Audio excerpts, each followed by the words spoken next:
your son that you've lost some sweets in amongst the snow is cruel, but funny. Here we have the Arctic fox. His hunt has proved unsuccessful. He will almost certainly starve to death if we don't go to co-op.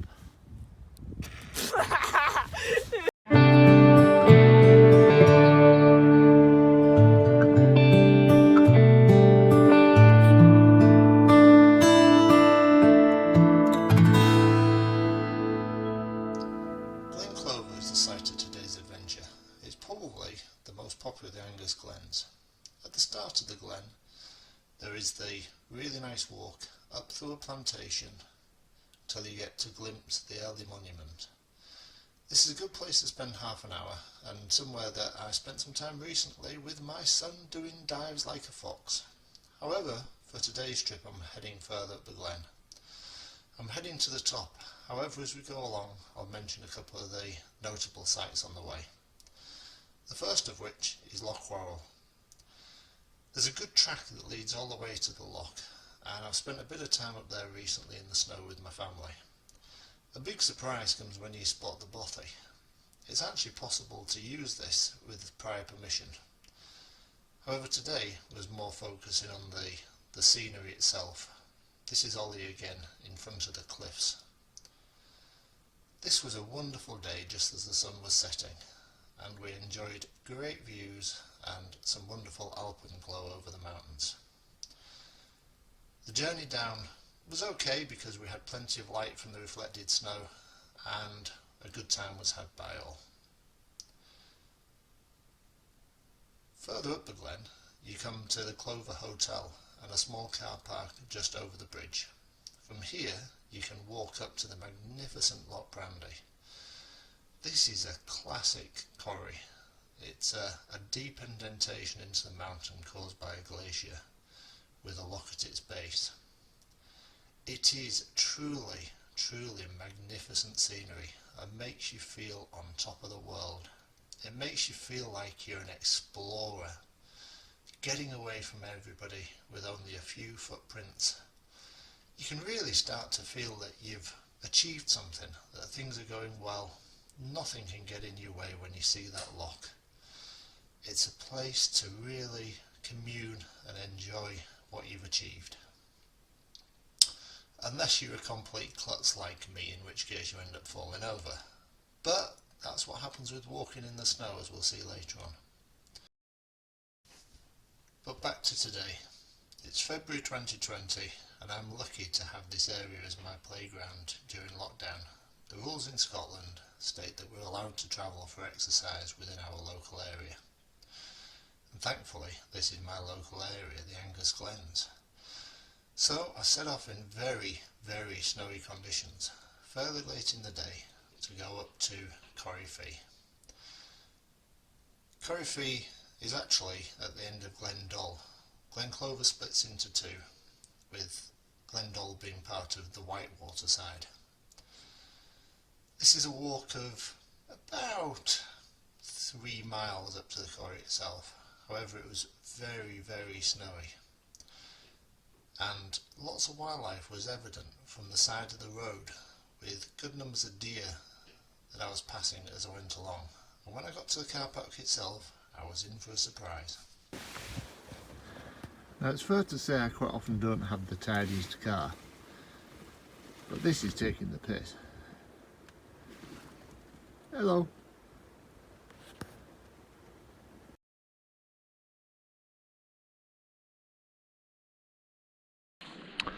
Right, so it's very snowy and I was meant to be going for a walk.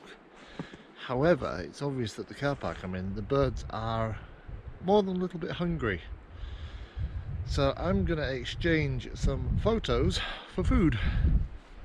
So what I'm going to do, I've got things set up down here, so I've got myself a nice warm mat to lie on.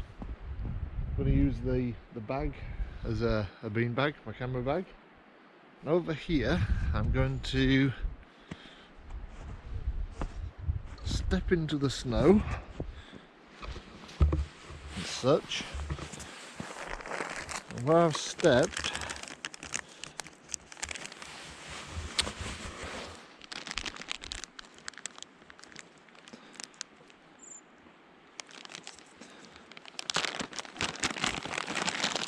I'm going to put a load of nice, juicy mealworms. So, nice juicy mealworms. So I'm then going to go over, lie down, hopefully the birds will find it, and I should get some nice photos of blue tits and robins in the snow. So I'm going to get a very low angle to try and get the sort of white mush below, and see how I do. The robin's currently under my car. It's actually just been in my car, so I hope they're going to work out that there's some good food here.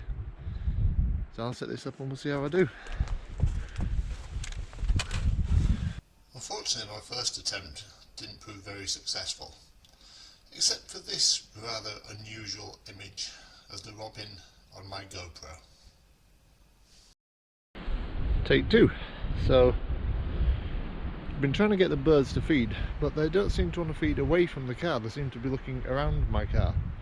So I'm going to open the door and move things around, and I've put the food now close to my car in this little sort of gully. So hopefully they'll come and find it. So I'm going to open the door, rummage around a bit, because that seems to attract them, and then we'll see what happens.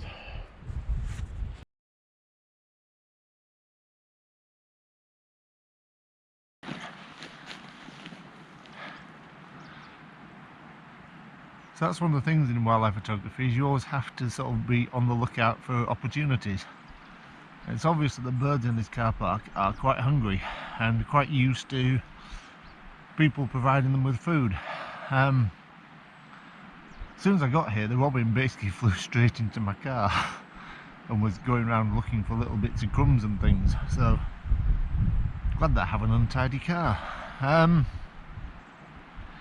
The aim is still to go for a walk today, get some exercise, but as I say, at the moment, oh, blackbird's back.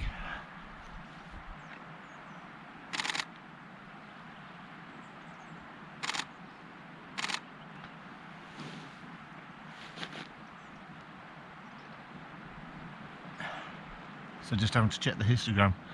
Obviously a bird in the snow is going to be quite difficult, especially when it's a black bird in white snow. So I'm trying not to completely lose the background, but come as close as I can do. So a little bit of white, but not too much. So it's as bright as it can be, to try and get the details on the feathers. So I've basically put the food into some little indentations so that the birds are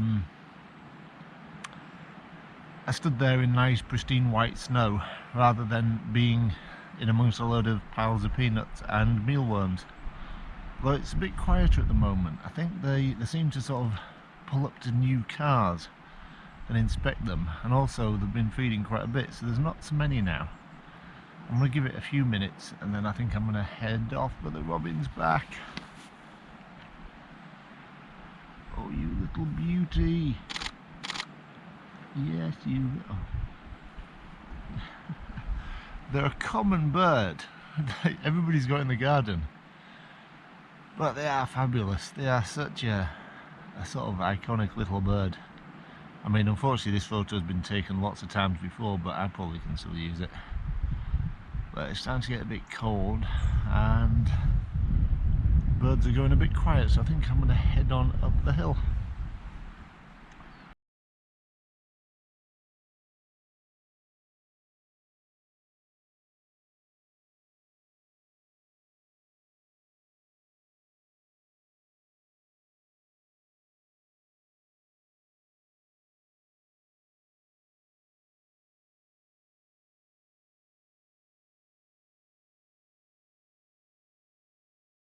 Things like these you can't mess around.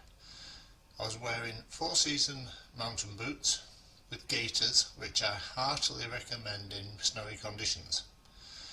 In my rucksack I also had a large heavyweight down jacket, enough to keep you warm in very cold conditions, spare gloves and a pair of over mitts which I've never been able to walk in. They've always been too warm, but in emergencies they're very useful.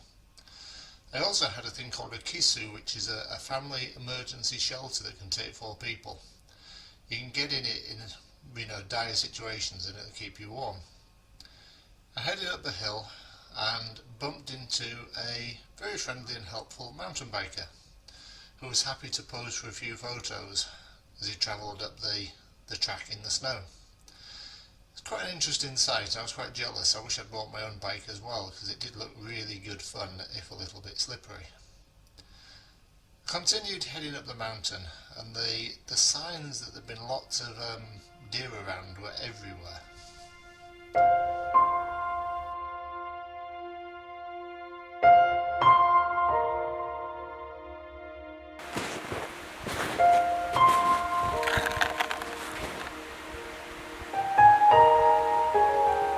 I've heard crossbills today, but I haven't seen any. After about an hour walking through deep snow, I reached a snow-covered bridge and a signpost welcoming me to the Corrie Fee National Nature Reserve.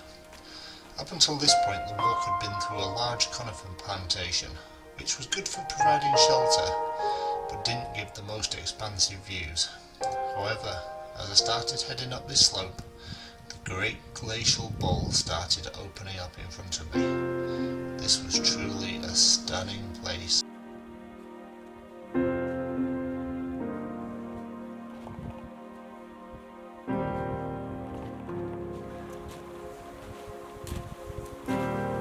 Wow, what a place.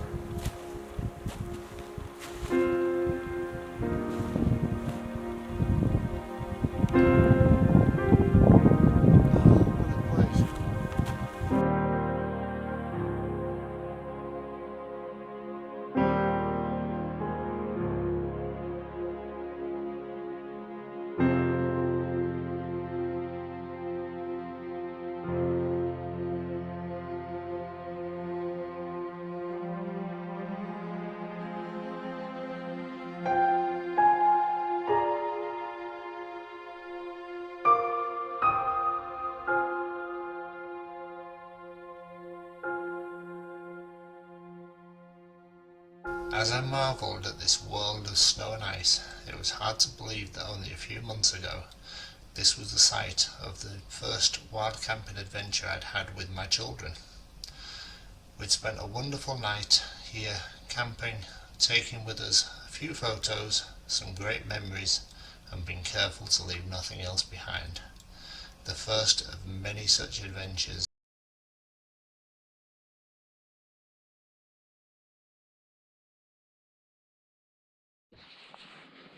So one of the many projects I'm working on is trying to show the River South Esk and its various tributaries in its sort of many guises, and this is about as wintry and icy and cold as it can be. So I've looked along the river and I've found this patch here. So if I go into Q to show the settings, put it on ISO 200, F9, I've then put it on 2-second timer. Then if I go into live view, I can see that it's focused properly. I've already pre-focused and made sure everything's sharp. And look at the histogram. That histogram is about where you'd expect it to be, so I'm quite happy with that. Because I'm in live view, the mirror's up, so I don't need to worry about mirror lockup. I'm taking this at what, about 100 and 150 mil on a crop sensor. So I'm going to press the shutter. So let's have a look. Now nothing's blinking, which is good, so there's nothing overexposed. And that sure looks cold.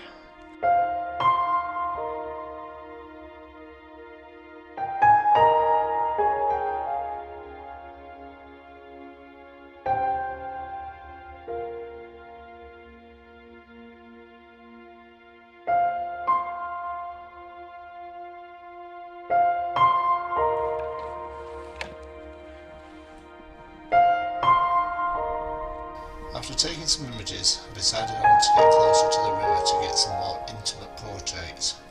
However, this did not necessarily go quite to plan. I think it's fair to say the snow's quite deep.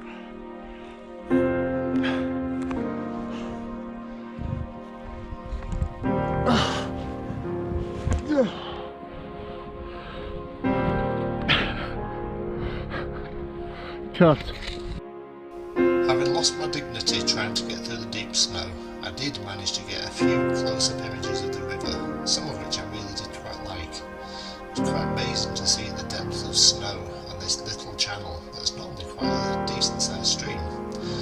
But I headed back up to the watch point at the start and started looking for some shapes and patterns in the hillside. I also started looking for some of the small trees that were growing in really quite precarious circumstances, but it was starting to get really quite dark, and I started to make my way home until I spotted something in the distance. I just spotted one last image. Said that before a few times, haven't I? So there's an area down there which is obviously popular with deer, and one's just come down and it's at the base of a huge Corrie head wall. Cap off, idiot.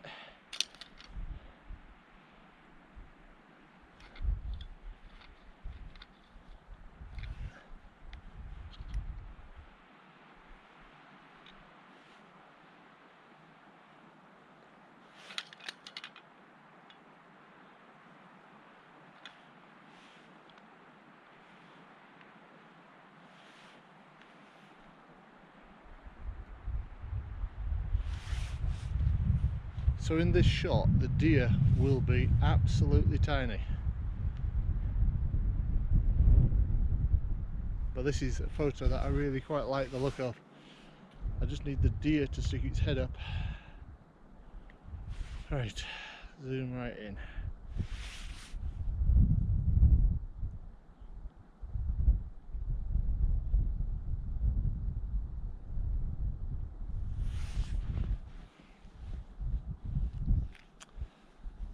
Manual focus. It's easier to focus with the hood extended.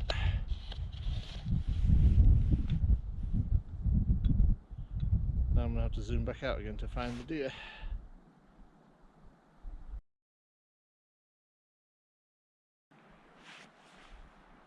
So I'm at 300mm on a crop sensor. The deer must be half a mile to a mile away, and I desperately need that deer to look up. Is it unethical for me to start screaming? Ooh, come on. Head up, head up. Head up, come on.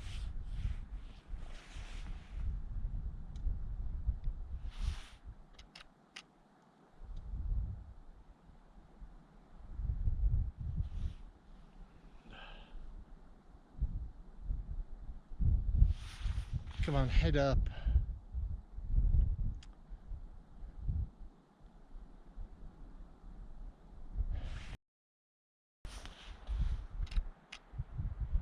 Oh. Look up, look up. Oh, I won't even hear it from there, that's miles away. Surrounded by deer.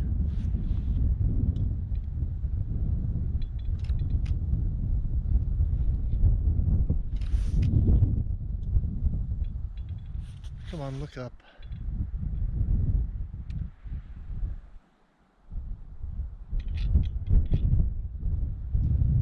Such a huge corrie, this is beautiful.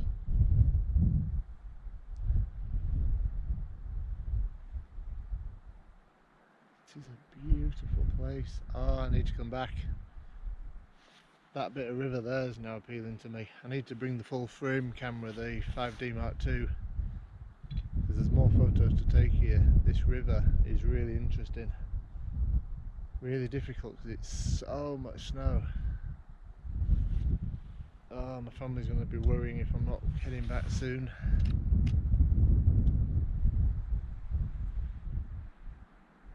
Come on, look up. Look up! Please! Gotcha! Yes!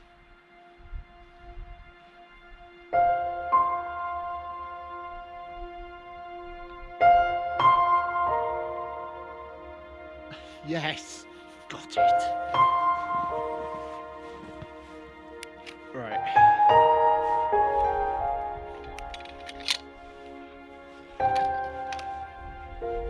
Oh, magical day.